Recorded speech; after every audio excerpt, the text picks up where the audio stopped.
AC Learning, powered by Elegant Central Education and Research Center.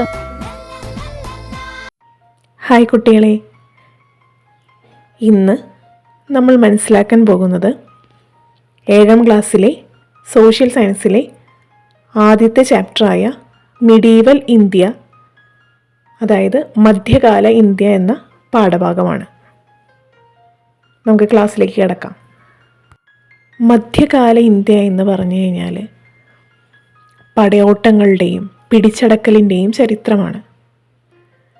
ലോകാത്ഭുതമായ താജ്മഹലും അതുപോലെ തന്നെ ചെങ്കോട്ടയും കുത്തബ് മീനാറും ഡൽഹിയിലെ ജുമാ മസ്ജിദുമൊക്കെ പണിതുയർത്തൊരു കാലമാണ് ഈ മധ്യകാലം, അതായത് മിഡീവൽ പീരീഡ് എന്ന് പറയുന്നത്. ഈ കാലഘട്ടത്തിൽ ഇന്ത്യയിലെ 2 പ്രദേശങ്ങളിലായി ഭരണം നടത്തിയിരുന്ന രാജവംശങ്ങളെക്കുറിച്ചാണ് ഈ അധ്യായത്തിൽ, ഈ പാഠഭാഗത്തിൽ നമ്മൾ പഠിക്കുന്നത്. ഡൽഹി കേന്ദ്രമാക്കി ഭരണം നടത്തിയിരുന്ന മുഗൾ രാജവംശവും ഹംപി കേന്ദ്രമാക്കി ഭരണം നടത്തിയിരുന്ന വിജയനഗര രാജവംശവും, അങ്ങനെ 2 രാജവംശങ്ങളെക്കുറിച്ചാണ് നമ്മൾ ഈ ചാപ്റ്ററിൽ പഠിക്കുന്നത്. ഇരു രാജവംശങ്ങളുടെയും ഭരണരീതികൾ, ഭരണനയങ്ങൾ, സാമ്പത്തിക സാമൂഹിക വ്യവസ്ഥിതി, മതസഹിഷ്ണുത, സാംസ്കാരിക സമുന്നയം എന്നിവയാണ് ഈ അധ്യായത്തിൻ്റെ ഉള്ളടക്കം.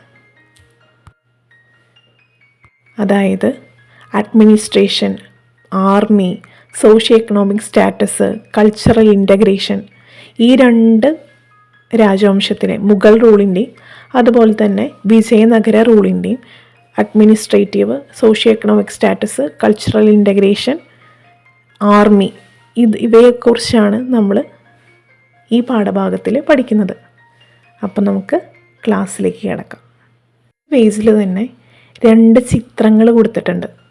കണ്ടോ നിങ്ങൾ? 2 ചിത്രങ്ങൾ കൊടുത്തിട്ടുണ്ട്.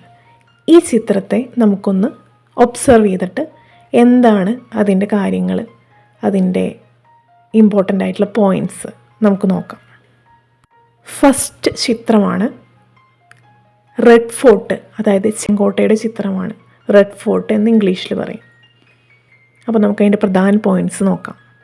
The fort built in Delhi during the reign of Mughal emperor Shah Jahan is also known as Lal Qila. അതായത് മുഗൾ ഭരണാധികാരിയായ ഷാജഹാൻ ഡൽഹിയിൽ സ്ഥാപിച്ച കോട്ടയാണ് ചെങ്കോട്ട അഥവാ റെഡ് ഫോർട്ട് എന്ന് പറയുന്നത്. ലാൽ ക്വില എന്നും ഇതറിയപ്പെടുന്നുണ്ട്. അപ്പോൾ 3 പോയിൻ്റാണ് ഇതിലുള്ളത്. ഏതൊക്കെയാണ്? ഈ ചിത്രം ഏതാണ്? ചെങ്കോട്ടയുടെ ചിത്രം. അതായത് എന്താണ്? റെഡ് ഫോർട്ടിൻ്റെ ചിത്രമാണ്. ഷാജഹാനാണ്, മുഗൾ ഭരണാധികാരിയായ ഷാജഹാനാണ് പണി കഴിപ്പിച്ചത്. ഡൽഹിയിലാണ് ഈ കോട്ട സ്ഥിതി ചെയ്യുന്നത്. ലാൽ ക്വില എന്നും ഇത് അറിയപ്പെടുന്നുണ്ട്. അപ്പോൾ 3-4 പോയിൻറ്റ്സ് ഇതിലുണ്ട്. കൂടി പറയാം. Red fort built in Delhi during the reign of Mughal emperor Shah Jahan and is also known as Lal Qila. Second point നോക്കാം. The typical example of Indo Persian architecture, അതായത് ഇൻഡോ പേർഷ്യൻ വാസ്തുവിദ്യയുടെ ഒരു മകുട ഉദാഹരണമാണ് ഈ റെഡ് ഫോർട്ട് അഥവാ ചെങ്കോട്ട എന്ന് പറയുന്നത്. Third point, situated on the banks of Yamuna river. Yamuna റിവറിൻ്റെ തീരത്താണ് സ്ഥിതി ചെയ്യുന്നത്? റെഡ് ഫോർട്ട് സ്ഥിതി ചെയ്യുന്നത്.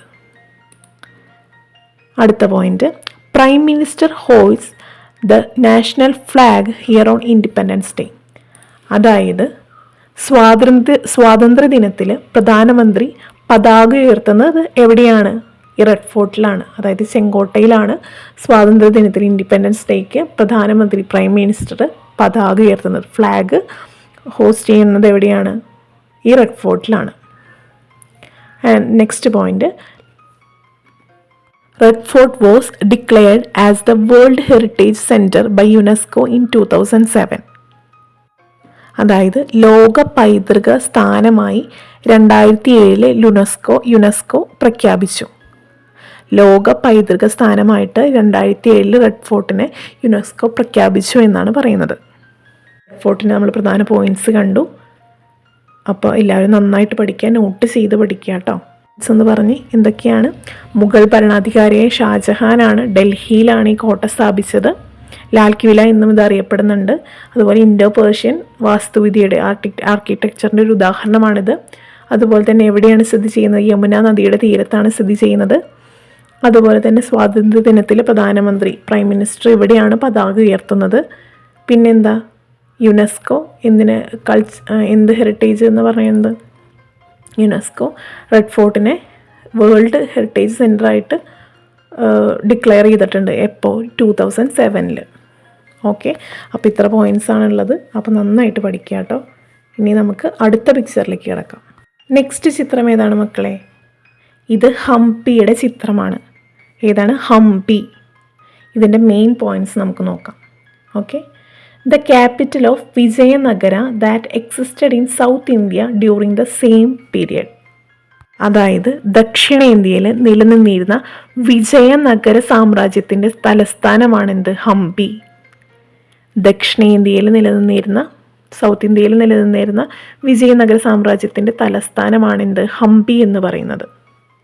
Okay, next one, built in Dravidian sculpture format. അതായത് ദ്രാവിഡ ശില്പരീതിയിലാണ് ഇതിൻ്റെ നിർമ്മാണങ്ങളൊക്കെ. ഹംപിയുടെ നിർമ്മാണമൊക്കെ ദ്രാവിഡ ശില്പരീതിയിലാണ്. Situated in eastern part of Karnataka on the banks of Tungabhadra river. അതായത് ഈ ഹംപി സ്ഥിതി ചെയ്യുന്നത് എവിടെയാണ്? ഈസ്റ്റേൺ പാർട്ട് ഓഫ് കർണാടക, അതായത് കിഴക്കൻ കർണാടകയിലാണ്. കിഴക്കൻ കർണാടകയിലെ ഏത് നദിയുടെ തീരത്താണ്? തുംഗഭദ്ര നദിയുടെ തീരത്താണ് ഹംപി സ്ഥിതി ചെയ്യുന്നത്. നെക്സ്റ്റ് പോയിന്റ് ആണ്, എസ്റ്റാബ്ലിഷ്ഡ് ഇൻ 1336. 1336 ഈ ഹംപി എസ്റ്റാബ്ലിഷ് ചെയ്തിട്ടുള്ളത്. Next point, UNESCO included Hampi as a world heritage centre in the list. അതായത് യുനെസ്കോ ഈ ഹംപിനെയും വേൾഡ് ഹെറിറ്റേജ് സെൻറ്ററായിട്ട് അതിൻ്റെ ലിസ്റ്റ് ചെയ്തിട്ടുണ്ടെന്നാണ് പറയുന്നത്. Next, group of temples and monuments built during the period of Harihara to Sadashivaraya between 1336 to 1570. അതായത് ഈ സമയത്താണ്, അതായത് ഹരിഹര ടു സദാശിവരായ വരെയുള്ളവരുടെ കാലത്ത്, ഈ സമയത്താണ് കുറേ ഗ്രൂപ്പ് ഓഫ് ടെമ്പിൾസ്, കുറേ ക്ഷേത്രങ്ങൾ, അതുപോലെ മോണുമെൻറ്റ്സ് ഒക്കെ ബിൽഡ് ചെയ്തിട്ടുള്ളത് ഈ പീരീഡിലാണെന്നാണ് പറയുന്നത്. ഹംപിയുടെ നമ്മൾ മെയിനായിട്ടുള്ള പോയിൻറ്റ്സ് നോക്കി. അപ്പോൾ ഒന്നുകൂടി പറയാം. ദക്ഷിണേന്ത്യയിൽ, സൗത്ത് ഇന്ത്യയിൽ നിലനിന്നിരുന്ന ഒരു വിജയനഗര സാമ്രാജ്യത്തിൻ്റെ തലസ്ഥാനമാണ് ഹംപി എന്ന് പറയുന്നത്. ദ്രാവിഡിയൻ സ്കൾപ്ചറിലാണ്, ശില്പരീതിയിലാണ് നിർമ്മാണം. കിഴക്കൻ കർണാടകത്തിലാണ്, തുംഗഭദ്ര നദിയുടെ തീരത്താണ് സ്ഥിതി ചെയ്യുന്നത്. 1336 ഹംപി എസ്റ്റാബ്ലിഷ് ചെയ്തിട്ടുള്ളത്. പിന്നെ യുനെസ്കോയുടെ പട്ടിക പ്രകാരമുള്ള വേൾഡ് ഹെറിറ്റേജ് സെൻ്ററായിട്ട് അതിൻ്റെ ലിസ്റ്റ് ചെയ്തിട്ടുണ്ട്. അതുപോലെ ഹരിഹര മുതൽ സദാശിവരായ വരെയുള്ളവരുടെ കാലത്ത് 1336 1570 ഇടയിൽ കുറേ ഇവിടെ ക്ഷേത്രങ്ങളും അതുപോലെ തന്നെ കുറേ നിർമ്മിതികളൊക്കെ ഇവിടെ ഉയർന്നു വന്നിട്ടുണ്ട്. നമ്മൾ നെക്സ്റ്റ് പഠിക്കാൻ പോകുന്നത് മുഗൾ ഭരണം, അതായത് മുഗൾ റൂളിനെ കുറിച്ചിട്ടാണ്. അപ്പോൾ എല്ലാവരും ഹെഡിങ് എഴുതിക്കോളും, മുഗൾ റൂൾ. അപ്പോൾ ഇവിടെ ഞാൻ മുഗൾ രാജവംശത്തിലെ ഭരണാധികാരികളുടെ പേരും അതുപോലെ തന്നെ ഭരണകാലഘട്ടമൊക്കെ ഉൾപ്പെടുത്തിയിട്ട് ഒരു ഫ്ലോ ചാർട്ട് ഇവിടെ തയ്യാറാക്കിയിട്ടുണ്ട്. അപ്പോൾ അത് നമുക്ക് എളുപ്പത്തിൽ പഠിക്കാൻ വേണ്ടിയിട്ടാണ്. അപ്പോൾ അതൊന്ന് ശ്രദ്ധിച്ചിരിക്കുക. അപ്പോൾ നമുക്ക് പെട്ടെന്ന് അത് കിട്ടും. പടിയിൽ നിന്ന് മുകളിലേക്ക് നമുക്ക് വായിക്കാം. ഫസ്റ്റ് വരുന്നതാണ് ബാബർ, അതായത് 1526 to 1530 വരെ ഭരിച്ചിരുന്നതാണ് ബാബർ. അതുപോലെ നെക്സ്റ്റ് വരുന്നതാണ് ഹുമയൂൺ എന്ന് പറഞ്ഞ ഒരു ഭരണാധികാരി, 1530 to 1540. അതുപോലെ തന്നെ 1555 to 1556 ആൾ ഭരിച്ചിട്ടുണ്ട്. നെക്സ്റ്റാണ് അക്ബർ, 1556 to 1605 വരെ ആൾ ഭരിച്ചിട്ടുണ്ട്. അതുപോലെ ജഹാംഗീർ 1605 to 1627. അതുപോലെ ഷാജഹാൻ 1628 to 1658. ഔറംഗസേബ് 1658 to 1707. അപ്പോൾ ഇതുവരെയാണ് ഇതാണ് മുഗൾ രാജവംശത്തിൽ ഭരിച്ചിരുന്ന റൂളേഴ്സും അവരുടെ ആ പീരീഡും, അവർ ഭരിച്ചിരുന്ന ആ പീരീഡും കാലഘട്ടവുമാണ് കൊടുത്തിരിക്കുന്നത്. അപ്പോൾ ഇതൊന്ന് നോട്ട് ചെയ്ത് പഠിച്ചേക്കുക കേട്ടോ. നെക്സ്റ്റ് ടെക്സ്റ്റ് ബുക്കിൽ ഒരു ആൽബം നിർമ്മിക്കാൻ പറഞ്ഞിട്ടുണ്ട്. അതായത് മുഗൾ കിങ്സിനെ കുറിച്ചിട്ടുള്ള, മുഗൾ ഭരണാധികാരികളെ കുറിച്ചിട്ടുള്ള ഒരു ആൽബം നിർമ്മിക്കാൻ പറഞ്ഞിട്ടുണ്ട്. നമ്മൾ കുറച്ച് ആൾക്കാരുടെ പേര് കണ്ടില്ലേ, ബാബർ, അതുപോലെ തന്നെ അക്ബർ, ഷാജഹാൻ, അങ്ങനെ കുറേ ആൾക്കാരുടെ പേര് കണ്ടിട്ടുണ്ട്. അപ്പോൾ അവരുടെയൊക്കെ ഫോട്ടോയും അവരുടെ ഈ കാര്യങ്ങളൊക്കെ വെച്ചിട്ട് ഒരു ചെറിയ ആൽബം നിർമ്മിക്കാൻ പറഞ്ഞിട്ടുണ്ട്. അപ്പോൾ ജസ്റ്റ് ഒരു മോഡലിന് വേണ്ടിയിട്ട് ടീച്ചറുകൾ കൊടുത്തിട്ടുണ്ട്. അപ്പോൾ അതൊന്ന് നോക്കുക കേട്ടോ.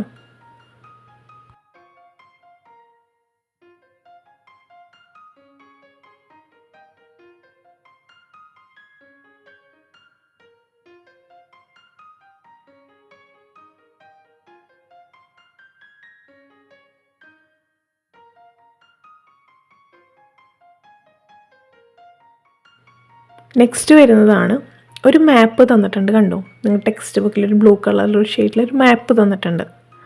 ആ മാപ്പ് നിങ്ങൾ ഒബ്സർവ് ചെയ്തിട്ട് ഈ മുഗൾ സാമ്രാജ്യം ഇന്ന് ഏതൊക്കെ കൺട്രീസിലേക്ക് വ്യാപിച്ചിട്ടുണ്ട് എന്ന് നോക്കിയിട്ട് ചുവടെ എഴുതി ചേർക്കാനാണ് പറഞ്ഞിരിക്കുന്നത്. ഓക്കെ, അപ്പോൾ നമുക്ക് നോക്കുമ്പം എവിടേക്കാണ് ഇത് വ്യാപിച്ച് കിടക്കുന്നത്, അല്ലെങ്കിൽ എവിടേക്കാണിത് ഇപ്പോൾ എക്സിസ്റ്റ് ചെയ്യുന്നത്, ഈ മുഗൾ സാമ്രാജ്യം എന്ന് പറയുന്ന അത് എവിടേക്കാണ് എക്സിസ്റ്റ് ചെയ്യുന്നത്? അഫ്ഗാനിസ്ഥാൻ, നോട്ട് ചെയ്തേക്കുക, അഫ്ഗാനിസ്ഥാൻ, പാകിസ്ഥാൻ, നേപ്പാൾ, ബംഗ്ലാദേശ്. ഏതൊക്കെയാണോ ഒന്നുകൂടി വായിക്കാം. അഫ്ഗാനിസ്ഥാൻ, പാകിസ്ഥാൻ, നേപ്പാൾ, ബംഗ്ലാദേശ്. നെക്സ്റ്റ് നമുക്ക് പോവാം, നെക്സ്റ്റ് ഭാഗത്തിലേക്ക് നമുക്ക് പോകാം. ഇതൊരു അനുശോചന കുറിപ്പാണ്. അതായത് ജസ്യൂട്ട് പാതിരി പേറി ജാറിക് എന്ന് പറഞ്ഞിട്ടുള്ള ആൾ അക്ബർ ചക്രവർത്തിയുടെ മരണാനന്തരം എഴുതിയിട്ടുള്ള ഒരു അനുശോചന കുറിപ്പാണിത്. അപ്പോൾ ഇത് വായിക്കുമ്പോൾ നമുക്ക് ഇതിൽ നിന്ന് എന്തൊക്കെ കാര്യങ്ങൾ മനസ്സിലാവുന്നുണ്ട്. ഈ മുഗൾ ചക്രവർത്തിയായിരുന്ന ഈ അക്ബറിനെ കുറിച്ച് എന്തൊക്കെയാണ് ഇത് വായിക്കുമ്പോൾ നമുക്ക് മനസ്സിലാക്കാൻ കഴിയുന്നതെന്നാണ് ചോദ്യം ചോദിച്ചിരിക്കുന്നത്. അപ്പോൾ നമുക്കിതൊന്ന് വായിച്ച് നോക്കാം. Emperor Akbar, who shook the East, passed away. Akbar was indeed a great emperor. Even while having great command over his subjects, they all loved him, respected him, and was always submissive to him. He administered equal justice without any distinction of high, low caste, familiar, unfamiliar. He considered Hindu, Christian, Muslim alike. He treated the strong with force and weak with mercy. He was loved by all. എന്താ ഇതിന്ന് മനസ്സിലായത്? കിഴക്കിനെ വിറപ്പിച്ച അക്ബർ ചക്രവർത്തി നിര്യാതനായിരിക്കുന്നു. തീർച്ചയായും അക്ബർ മഹാനായ ചക്രവർത്തിയായിരുന്നു. ഒരേ സമയം പ്രജകളിൽ നിന്ന് സ്നേഹവും ബഹുമാനവും വിധേയത്വവും ലഭിച്ചുകൊണ്ട് തന്നെ ആജ്ഞാശക്തി നിലനിർത്താൻ അദ്ദേഹത്തിന് സാധിച്ചു. ഉയർന്ന താഴ്ന്ന വിഭാഗങ്ങളെന്ന തരംതിരിവില്ലാതെയും പരിചിത അപരിചിത വ്യത്യാസമില്ലാതെയും ഹിന്ദു, ക്രിസ്ത്യൻ, മുസ്ലിം വ്യത്യാസമില്ലാതെയും തുല്യനീതി നടപ്പിലാക്കിയ, കരുത്തരോട് ശക്തമായും അശക്തരോട് കരുണയോടും പെരുമാറിയ സുൽത്താൻ എല്ലാവർക്കും പ്രിയപ്പെട്ടവനായിരുന്നു. അപ്പോൾ ഇത് വായിച്ചപ്പോൾ എന്താണ് നിങ്ങൾക്ക് മനസ്സിലായത്? നമുക്ക് മനസ്സിലായ കാര്യങ്ങളൊന്ന് പോയിന്റ് ആക്കിയാലോ. ഫസ്റ്റ് പോയിന്റാണ്, Akbar's subject loved and respect him and was always submissive to him. അതായത് പ്രജകളിൽ നിന്നും സ്നേഹവും ബഹുമാനവും ഒരുപോലെ ലഭിച്ചിരുന്നു, ഇല്ലേ? നെക്സ്റ്റ് ആണ്, he administered equal justice without any distinction of high, low caste, familiar, unfamiliar. അതായത് ഉയർന്ന വിഭാഗമെന്നോ താഴ്ന്ന വിഭാഗമെന്നോ ഉള്ള തരംതിരിവ് അദ്ദേഹം കാണിച്ചിരുന്നില്ല. നെക്സ്റ്റ് പോയിന്റ് ആണ്, he considered all religions alike. അതായത് എല്ലാ മതങ്ങളെയും ഒരുപോലെ പരിഗണിക്കാൻ അദ്ദേഹത്തിന് സാധിച്ചു. നെക്സ്റ്റ് പോയിന്റ് ആണ്, he treated the strong with force and week with Mercy. അതായത് ശക്തരോട് എതിരിടുന്നതിനും അശക്തരോട് കരുണ കാണിക്കുന്നതിനും അദ്ദേഹത്തിന് സാധിച്ചു. നെക്സ്റ്റ് പോയിന്റാണ് Akbar was a powerful ruler with high commanding power. He was loved by all. അതായത് ആജ്ഞാശക്തി നിലനിർത്തിയിരുന്ന അദ്ദേഹം എല്ലാവർക്കും ഒരുപോലെ പ്രിയപ്പെട്ടവനായിരുന്നു. അപ്പോൾ ഈ പോയിന്റ്സാണ്, ഇതൊക്കെ നമ്മൾ ടെക്സ്റ്റ് ബുക്കിലുള്ളതാണ്. ഒന്ന് പോയിൻ്റാക്കി നമ്മൾ എഴുതിയെന്നേ ഉള്ളൂ കേട്ടോ. അപ്പോൾ ഒന്ന് നോട്ട് ചെയ്ത് പഠിച്ചേക്കുക. ഇവിടെ 2 ചിത്രങ്ങൾ കൊടുത്തിട്ടുണ്ട്, കണ്ടോ? ഒരെണ്ണം എന്താ, മുഗൾ രാജവംശത്തിലെ പ്രസിദ്ധനായ ഭരണാധികാരിയായിരുന്ന അക്ബർ വിവിധ മതസ്ഥരുമായിട്ട് ചർച്ച നടത്തുന്ന ഒരു ചിത്രമാണ്. നെക്സ്റ്റ് തൊട്ടപ്പുറത്ത് എന്ത് ചിത്രം കൊടുത്തിരിക്കുന്നത്? ഫത്തേപൂർ സിക്രിയുടെ ചിത്രമാണ് കൊടുത്തിരിക്കുന്നത്. എന്താണ് ഈ ഫത്തേപൂർ സിക്രി എന്നറിയാമോ? നമുക്കതിനെക്കുറിച്ച് കൂടുതലായിട്ട് നോക്കാം. ഫത്തേപൂർ സിക്രിയിലാണ് അക്ബർ ഇബാദത്ത് ഖാന പണി കഴിപ്പിച്ചത്. എന്താണ് ഇബാദത്ത് ഖാന എന്ന് പറഞ്ഞാൽ? അതായത് വിവിധ മതങ്ങളിലെ പണ്ഡിതരും പ്രമുഖരും ഇവിടെ ഒത്തുചേർന്നിരുന്നു. എന്തിനാണ്? അക്ബർ പിന്തുടർന്നിരുന്ന മതസഹിഷ്ണുതയാണ് അതായത് അവിടെ നടത്തിയിരുന്നത്, അതിൻ്റെ ചർച്ചകളാണ് അവിടെ നടത്തിയിരുന്നത്. അതായത് എല്ലാ മതവിഭാഗക്കാരെയും ഒരുമിച്ച് കൂട്ടി അവിടെ ചർച്ചകൾ നടത്തിയിരുന്നു. അതിനാണ് എന്ത്, ഫത്തേപൂർ സിക്രിയിൽ അക്ബർ ഇബാദത്ത് ഖാന പണി കഴിപ്പിച്ചത് 1575. ഓക്കെ, അപ്പോൾ ഒരു ക്വസ്റ്റ്യൻ അതിൽ നമുക്ക് പഠിച്ചാലോ. Where did Akbar built Ibadat Khana? In Fatehpur Sikri. അതായത് എവിടെയാണ് അക്ബർ ഇബാദത്ത് ഖാന പണി കഴിപ്പിച്ചത്? എവിടെയാണ്? ഫത്തേപൂർ സിക്രിയിലാണ് ഇബാദത്ത് ഖാന പണി കഴിപ്പിച്ചത്. What was Akbar's aim in building Ibadat Khana? അതായത് അക്ബർ ഇബാദത്ത് ഖാന പണി കഴിപ്പിച്ചതിൻ്റെ ലക്ഷ്യം എന്തായിരുന്നു? എന്തായിരുന്നു ലക്ഷ്യം? നോക്കാം നമുക്ക്. Akbar aimed at religious tolerance in building Ibadat Khana in Fatehpur Sikri. Scholars and dignitaries in various religions used to gathered here. അതായത് മതങ്ങൾ തമ്മിൽ സഹിഷ്ണുത ഉണ്ടാവുക എന്ന ലക്ഷ്യത്തോടെയാണ് പുതിയ തലസ്ഥാനമായ ഫത്തേപൂർ സിക്രിയിൽ അക്ബർ ഇബാദത്ത് ഖാന പണിയേൽപ്പിച്ചത്. വിവിധ മതങ്ങളിലെ പണ്ഡിതരും പ്രമുഖരും ഇവിടെ ഒത്തുചേർന്നിരുന്നു. അപ്പോൾ ഒരു മതസഹിഷ്ണുതയ്ക്ക് വേണ്ടിയിട്ടാണ്, എല്ലാ മതങ്ങളും തമ്മിലൊരു സഹിഷ്ണുത ഉണ്ടായിരിക്കുക എന്നതിനെ അടിസ്ഥാനമാക്കിയിട്ടാണ് ഫത്തേപൂർ സിക്രിയിൽ അക്ബർ ഇബാദത്ത് ഖാന പണിയേൽപ്പിച്ചത്. അപ്പോൾ അവിടെ എല്ലാ മതത്തിലെ പണ്ഡിതന്മാരും പ്രമുഖന്മാരൊക്കെ ഒത്തുചേർന്നിട്ട് ചർച്ചകളൊക്കെ നടത്തിയിട്ടുണ്ട്. അതായിരുന്നു അക്ബറിൻ്റെ ലക്ഷ്യം. എയിം ചെയ്തിരുന്നത് അതായിരുന്നു. ഇബാദത്ത് ഖാന കൊണ്ട് എയിം ചെയ്തിരുന്നത് അതാണ്. ഇനി നമ്മൾ നെക്സ്റ്റ് മനസ്സിലാക്കാൻ പോകുന്നത് Akbar policy of religious tolerance. അതായത് അക്ബർ ചക്രവർത്തിയുടെ മതസഹിഷ്ണുത നയത്തെക്കുറിച്ചിട്ടാണ് നമ്മളിനി നോക്കാൻ പോകുന്നത്. നമുക്ക് ഓരോ പോയിന്റ് വൈസായിട്ട് നോക്കാം. എല്ലാവരും നോട്ട് ചെയ്തിട്ട് പഠിക്കുക കേട്ടോ. First point, to built up in tolerance among religions. അതായത് മതങ്ങൾക്കിടയിൽ സഹിഷ്ണുത ഉണ്ടാക്കാൻ വേണ്ടിയിട്ട് ആളെന്ത് ചെയ്തു? അക്ബർ എന്താണ് ചെയ്തത്? Akbar built Ibadat Khana in his new capital Fatehpur Sikri. അതായത് മതങ്ങൾക്കിടയിൽ ടോളറൻസ് എമംഗ് റിലീജിയൻസ് ബിൽറ്റപ്പ് ചെയ്യാൻ വേണ്ടിയിട്ട് Akbar built Ibadat Khana in his new capital Fatehpur സിക്രിയിൽ അക്ബർ ഇബാദത്ത് ഖാന പണി കഴിപ്പിച്ചു. നെക്സ്റ്റ് പോയിന്റാണ് scholars and dignitaries in various religions used to gathered here. അതായത് എല്ലാ മതത്തിലെയും പണ്ഡിതന്മാരും പ്രമുഖരൊക്കെ ഇവിടെ ഒത്തുചേർന്നിരുന്നു. നെക്സ്റ്റ് ആണ് Akbar created Din Ilahi his visionary religion by combining the good aspects of all religions. അതായത് എല്ലാ മതങ്ങളുടെയും നല്ല വശങ്ങൾ കോർത്തിണക്കിയിട്ട് അക്ബർ രൂപം കൊടുത്ത ഒരു ദർശനമാണിത് ദിൻ ഇല്ലാഹി എന്ന് പറയുന്നത്. ഈ വിഷൻ്റെ കാതൽ, അതായത് കോർ ഓഫ് ദിസ് വിഷൻ എന്ന് പറയുന്നത് എന്താണ്? പീസ് ടു ഓൾ, അല്ലെങ്കിൽ സുൽ ഇ ഖുൽ എന്ന ഒരു പദമാണ്. അതിൻ്റെ അർത്ഥം പീസ് ടു ഓൾ എന്നതാണ്. അതായത് എല്ലാവർക്കും സമാധാനം. സുൽ ഹി കുൽ എന്നതാണ് ഈ ദർശനത്തിൻ്റെ കാതൽ എന്ന് പറയുന്നത്. നെക്സ്റ്റ് പോയിന്റ് ആണ് he aimed all visions are for the welfare of human beings. അതായത് അദ്ദേഹം ലക്ഷ്യമിട്ടിരിക്കുന്നത് എല്ലാ ദർശനങ്ങളും മനുഷ്യരുടെ ക്ഷേമത്തിന് വേണ്ടിയുള്ളതാണ്. അതായത് all visions are for the welfare of human beings. Okay, next point ആണ് the abolition of religious tax called jizya. അതായത് ജസിയ എന്ന് പറയുന്ന ഒരു മതനികുതിയാണ്. അത് അദ്ദേഹം അബോളിഷ് ചെയ്തു, നിർത്തലാക്കി.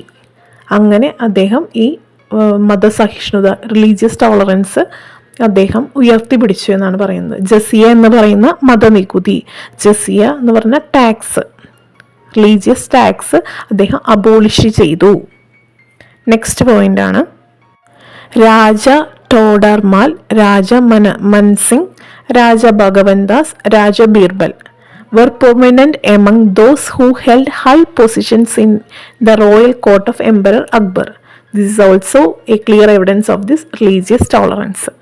അതായത് രാജ ടോഡർമാൾ, രാജ മാൻസിംഗ്, രാജ ഭഗവൻദാസ്, രാജ ബീർബൽ എന്നിവർ അക്ബർ ചക്രവർത്തിയുടെ രാജസദസ്സിൽ ഉന്നത സ്ഥാനം വഹിച്ചിരുന്ന പ്രധാനികളാണ്. അപ്പോൾ എല്ലാ മതസ്ഥരെയും തുല്യമായി അദ്ദേഹം പരിഗണിച്ചിരിക്കുന്നു എന്നതിനുള്ള തെളിവാണ് ഇത്. അതായത് ഈ രാജാക്കന്മാരെയൊക്കെ കണ്ടില്ല, അവരൊക്കെ അദ്ദേഹത്തിൻ്റെ രാജസദസ്സിൽ ഉന്നത സ്ഥാനം വഹിച്ചിട്ടുള്ള പ്രധാനികളാണ്. അപ്പോൾ അക്ബർ ചക്രവർത്തി മതസഹിഷ്ണുതയാണ് അവിടെ പ്രദാനം ചെയ്തത്. അദ്ദേഹത്തിൻ്റെ റിലീജിയസ് ടോളറൻസ് വളരെ വലുതായിരുന്നു. അപ്പോൾ ഈ പോയിന്റ്സ് ഒക്കെ നോട്ട് ചെയ്ത് പഠിക്കുക. ഓക്കെ, നമ്മൾ രണ്ട് ഭരണാധികാരികൾ, അക്ബറും ഉണ്ട് ജഹാംഗീറും ഉണ്ട്. ഈ രണ്ട് ഭരണാധികാരികളുടെ അഡ്മിനിസ്ട്രേറ്റീവ് സിസ്റ്റം, അതായത് ഭരണപരിഷ്കാരങ്ങളാണ്. എന്തൊക്കെയാണ് അക്ബറിൻ്റെ ഭരണപരിഷ്കാരങ്ങൾ? നമ്മളിപ്പോൾ എന്തൊക്കെയാണ് പഠിച്ചത്? ഇബാദത്ത് ഖാന പണി കഴിപ്പിച്ചു, ദിന്നില്ലാഹി എന്ന് പറഞ്ഞാൽ എന്താണ്? നമ്മൾ പഠിച്ചത്? ദിന്നില്ലാഹി എന്താണ്? അതൊരു എല്ലാ മതങ്ങളുടെയും നല്ല വശങ്ങൾ കോർത്തിണക്കി അക്ബർ രൂപം കൊടുത്തൊരു ദർശനമാണ് എന്ത്? ദിന്നില്ലാഹി എന്ന് പറയുന്നത്. Akbar created Din Ilahi, his visionary religion, by combining all good aspects of all religions. Okay. പിന്നെ നെക്സ്റ്റ് വരുന്നതാണ് ജസിയ എന്ന് പറയുന്നത് എന്താണ്? റിലീജിയസ് ടാക്സ് ആണ്. അത് അദ്ദേഹം അബോളിഷ് ചെയ്തു. The religious tax called jizya. He abolished the religious tax called jizya. The abolition of religious tax called jizya. Okay, 3 ഭരണപരിഷ്കാരങ്ങളാണ് അക്ബർ നടപ്പിലാക്കിയിട്ടുള്ളത്: ഇബാദത്ത് ഖാന, ദിനിലാഹി, ജസിയ. നെക്സ്റ്റ് ജഹാംഗീർ എന്ന് പറഞ്ഞിട്ടുള്ള ഒരു ഭരണാധികാരി നടപ്പിലാക്കിയതാണ് തുസുക്ക് ഇ ജഹാംഗീരി എന്ന് പറഞ്ഞിട്ടുള്ള ഒരു ഭരണപരിഷ്കാരം. തുസുക്ക് ഇ ജഹാംഗീരി, അത് നമ്മൾ കൂടുതലായിട്ട് പഠിക്കും. അപ്പോൾ ഒന്ന് ജസ്റ്റ് നോട്ട് ചെയ്ത് വെച്ചാൽ മതി. അഡ്മിനിസ്ട്രേറ്റീവ് സിസ്റ്റം, അതായത് ജഹാംഗീറിൻ്റെ ഒരു ഭരണപരിഷ്കാരം, അതായത് അഡ്മിനിസ്ട്രേറ്റീവ് സിസ്റ്റം എന്നത് തുസുക്ക് ഇ ജഹാംഗീരി. നെക്സ്റ്റ് നമ്മൾ മനസ്സിലാക്കാൻ പോകുന്നത് ദ മുഗൾ ആർമി, മുഗൾ സൈന്യത്തെ കുറിച്ചിട്ടാണ് നമ്മളിനി മനസ്സിലാക്കാൻ പോകുന്നത്. Akbar's policies help to maintain religious tolerance among different sections of the people. Clarify this on the basis of Tuzuki Jahangiri. അതായത് ഭരണകാലത്ത് വിവിധ ജനവിഭാഗങ്ങൾക്കിടയിൽ മതസഹിഷ്ണുത നിലനിർത്താൻ അക്ബർ പരിശ്രമിച്ചിരുന്നു. ഉണ്ടല്ലോ, നമ്മളിപ്പോൾ തൊട്ട് മുന്നേ പഠിച്ചു.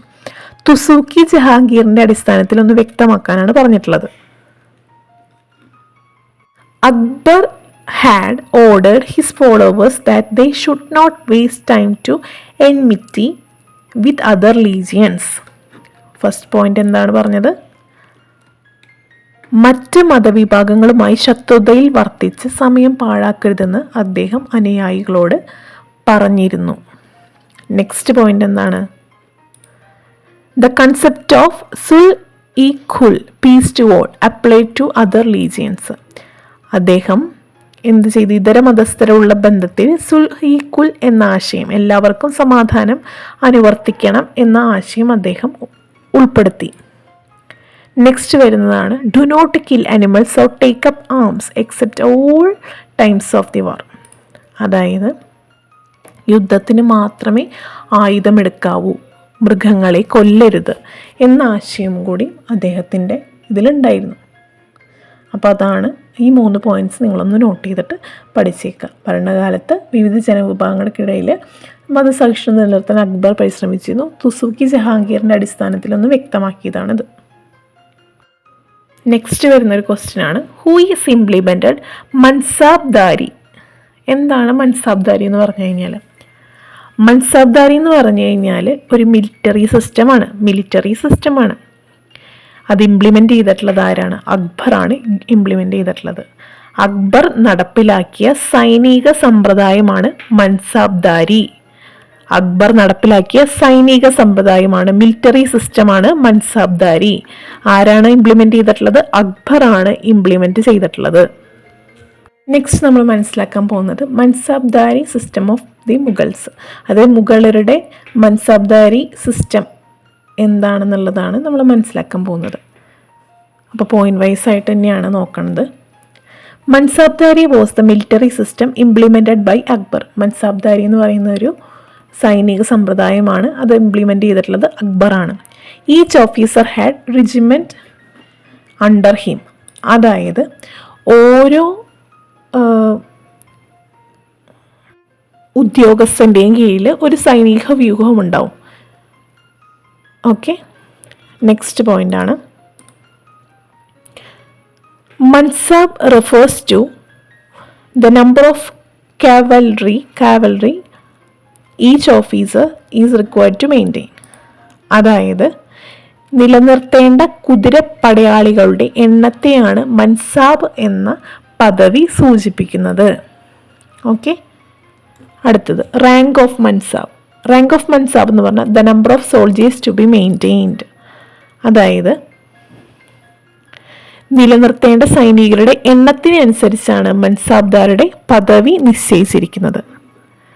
ഓക്കെ, നെക്സ്റ്റ് ആണ്, the system was implemented as an alternative to maintain army paying directly from the state of exchequer. അതായത് സർക്കാർ ഖജനാവിൽ നിന്ന് നേരിട്ട് പണം നൽകി സൈന്യത്തെ നിലനിർത്തുന്നതിന് പകരമാണ് ഈ സമ്പ്രദായം നടപ്പിലാക്കിയിരിക്കുന്നത് എന്നാണ് പറയുന്നത്. മൻസാബ്ദാസ് were allotted land according to their ranks. അതായത് മൻസാബ്ദാസിന് അവരുടെ പദവിക്കനുസരിച്ച് ഭൂമി പതിച്ചു നൽകിയിരുന്നു. നെക്സ്റ്റ് പോയിന്റ് ആണ്, mansabdar were maintain his army by collecting tax from land allotted to them. അതായത് മൻസാബ്ദാർ അവരുടെ സൈന്യത്തെ നിലനിർത്തിയിരുന്നത്, മെയിൻറ്റെയിൻ ചെയ്തിട്ടുള്ളത് എവിടുന്ന് അവർക്ക് അലോട്ട് ചെയ്തിട്ടുള്ള ലാൻഡിൽ നിന്ന് ടാക്സ് കളക്ട് ചെയ്തിട്ടാണ്, നികുതി കളക്ട് ചെയ്തിട്ടാണ് അവരുടെ സൈന്യത്തെ നിലനിർത്തിയിരുന്നത്. Next point, the support of the nobles and the military was necessary to carry it forward the regime strongly. അതായത് ഭരണം ശക്തമായി മുന്നോട്ട് പോകുവാൻ പ്രമുഖരുടെയും സൈനികരുടെയൊക്കെ പിന്തുണ ആവശ്യമായിരുന്നു. അതുകൊണ്ടാണ് ഈ മൻസാബ്ദാരി സമ്പ്രദായം നടപ്പിലാക്കിയത്. അപ്പം നമ്മൾ തുടക്കത്തിൽ ഇത്ര എടുക്കണുള്ളൂ. അപ്പോൾ ഇത് അത്യാവശ്യം പഠിക്കാനുള്ളതുണ്ട്. അപ്പോൾ ഇത് നന്നായിട്ട് പഠിക്കുക. അപ്പോൾ നമ്മൾ കുറേ കാര്യങ്ങൾ പഠിച്ചു. മുഗൾ സാമ്രാജ്യത്തെക്കുറിച്ച് പഠിച്ചു. നമ്മൾ റെഡ് ഫോർട്ട്, അതുപോലെ തന്നെ ഏതാ പഠിച്ചത്, ഹംപി പഠിച്ചു. അതുപോലെ തന്നെ മുഗൾ ഭരണത്തെക്കുറിച്ച് പഠിച്ചു. പിന്നെ നമ്മുടെ അക്ബർ ചക്രവർത്തിയെക്കുറിച്ച് പഠിച്ചു. അദ്ദേഹത്തിൻ്റെ ഭരണത്തെക്കുറിച്ച് പഠിച്ചു. അദ്ദേഹത്തിൻ്റെ റിലീജിയസ് ടോളറൻസിനെ കുറിച്ച് പഠിച്ചു ഇല്ലേ. പിന്നെ മൻസാബ്ദാറിനെ കുറിച്ച് പഠിച്ചു. മൻസാബ്ദാർ സമ്പ്രദായത്തെക്കുറിച്ച് പഠിച്ചു. മുഗൾ ആർമീനെ കുറിച്ച് പഠിച്ചു. അങ്ങനെ കുറച്ച് കാര്യങ്ങൾ നമ്മൾ പഠിച്ചിട്ടുണ്ട്. അപ്പം നന്നായിട്ട് നോക്കി, കൃത്യമായിട്ട് പോയിൻറ്റ്സ് ആയിട്ടാണ് കൊടുത്തിട്ടുള്ളത്. അത് നന്നായിട്ട് നോക്കി പഠിക്കുക. അപ്പം നമുക്ക് നെക്സ്റ്റ് ക്ലാസ്സിൽ നല്ല ഇൻട്രസ്റ്റിംഗ് ആയിട്ട് നമുക്ക് അടുത്ത ക്ലാസ്സിൽ കാണാം. Thank you. Please subscribe our channel, like, share, comment, and also enable the bell button to get the recent notifications.